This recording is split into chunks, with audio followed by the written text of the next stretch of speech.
The inter-party resistance against the new voter register is asking religious groups and civil society organizations to caution the Electoral Commission against the compilation of a new register and the exclusion of the existing voters' ID as primary documents for the new register. The group described as preposterous reasons assigned for the exclusion of the existing card, arguing that some foreigners are in possession of both the Ghana card and the passport. They're also insisting that the two identification cards cannot be used for compilation of the proposed new register. My colleague Kwesi Parker Wilson was at a press conference organized by the group. Parker joins me with more. Hello, Parker. Hello, Gifty. Tell us more from this press conference. We know that the spokesperson, Bernard Mona, has been talking about the plans that this group has to resist this move.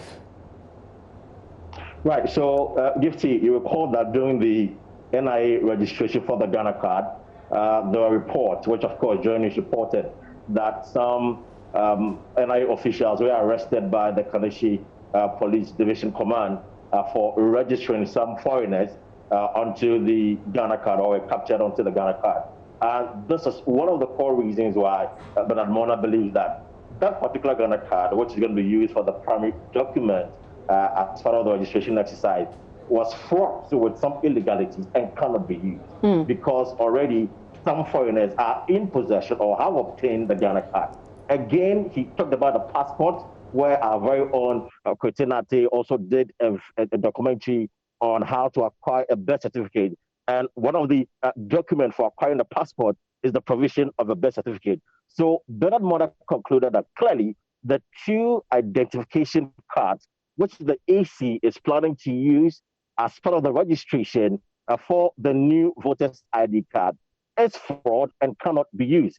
In fact, the point he made was that when EC goes ahead to exclude the voters' ID, the existing voters' ID, what it means is that almost about 10 million Ghanaians will be disenfranchised. And so he backed the claim of the NDC that the Electoral Commission and the NIA are scheming to rig the election for the governing NPP, and made the point that religious groups and civil society organizations should quickly intervene to avert what he calls an explosion during the registration exercise. You can listen to him.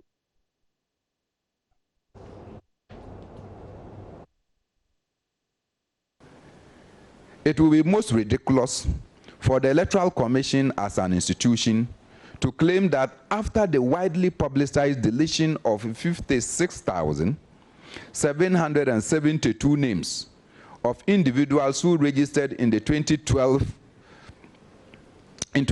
with the National Health Insurance cards, that there are still possible holders of the National Health Insurance card who were left on the register. Contrary to this deceptive claim, the exercise was transparently conducted with the full involvement of all stakeholders, and the list of same was published on cityonline.com, and it says full list, deleted NIS registrants on voters register. You can find it when you get the copy of the document I'm reading. And if you go to africaelections.org, Ghana News, the details are there. Full list, 56,772 NHIS registrants deleted from the voters register. Fellow countrymen, assuming without admitting that the claim is true, why won't the EC go through the same procedure for deleting the unqualified holders of the voter ID card, just as was done in 2015 to those individuals suspected to be on the voters' roll with the National Health Insurance card? Clearly, someone is desperately lying to justify an unintelligent decision. With the EC's own committee of eminent advisors, where they had forcefully stated their resolve to use the current voter ID card as a source document for the intended voter registration exercise, as captured on slide 27 of their presentation at the 30th January 2020 joint meeting.